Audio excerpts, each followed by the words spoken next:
As we move down through the count, we'll get a release of the guidance system in the instrument unit.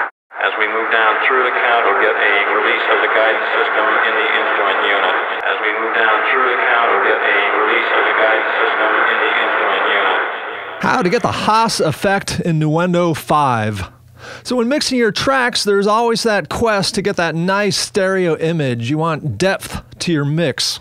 And a lot of times you have stuff that sounds too mono-ish, a mono vocal track, mono instrument track. Generally, the Haas effect doesn't work well with stereo instruments like keyboards, but sometimes, once in a blue moon, it does sound nice on stereo tracks.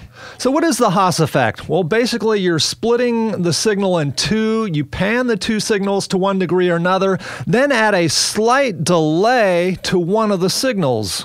So how do you set this up in Nuendo? Well, if you have just a mono track, that's easy. Just select the track, right-click, and then select duplicate tracks.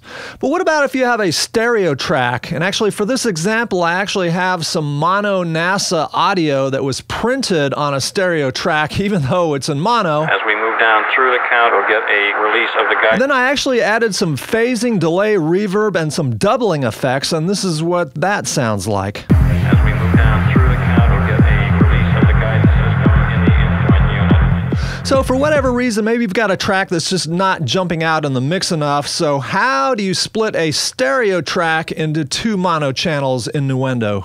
Well, you select Project, then Convert Tracks, Multi-Channel to Mono, then just click OK. Then you can manually mute the track that we just split because we're not going to be using that. So now you've got two tracks here, and what I like to do is edit channel settings for both of these mono tracks so that I have control over the degree of panning.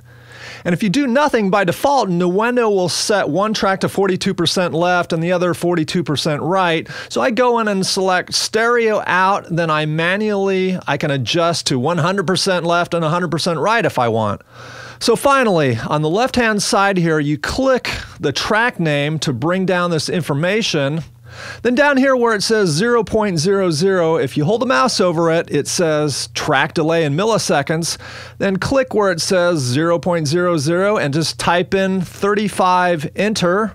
For me, 35 milliseconds is kind of the sweet spot, but maybe you like 30, 25, 20, 15, or 40. Experiment. Also, don't forget to experiment with a degree of left and right panning.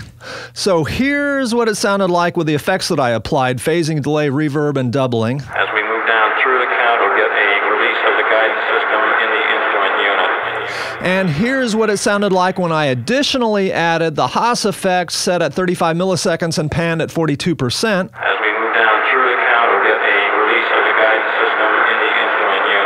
And here's when I hard pan everything left and right to 100%. As we move down through the count, we'll get a release of the guidance system in the instrument unit. And finally, another option that you ought to consider, check out a free plugin called Sheppy Free Spatial Enhancer.